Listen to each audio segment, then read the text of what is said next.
Unlike natural stone products, your quartz countertop does not need to be sealed. Sealant is meant to penetrate the surface.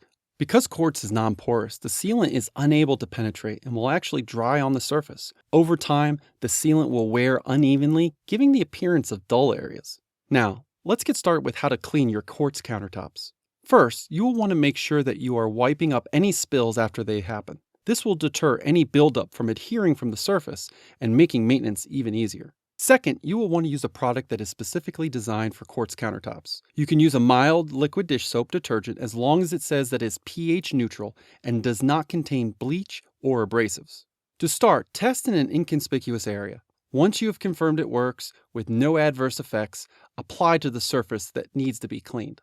With a clean, dry cloth, wipe the countertop until you see a brilliant shine. To prevent it from drying on the surface, apply and wipe in small sections until the entire surface is done. If you have a quartz backsplash, you will want to apply the same steps to them.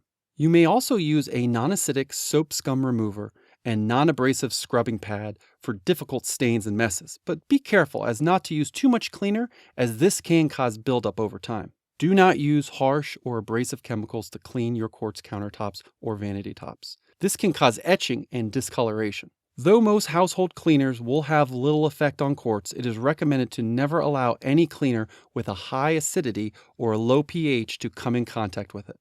If any of these products happen to come in contact, rinse and clean the area with a pH neutral cleaner, such as a mild dish soap detergent as mentioned. Hopefully today's video helped you with cleaning your quartz countertops and you are now able to protect their beauty for years to come. Thank you.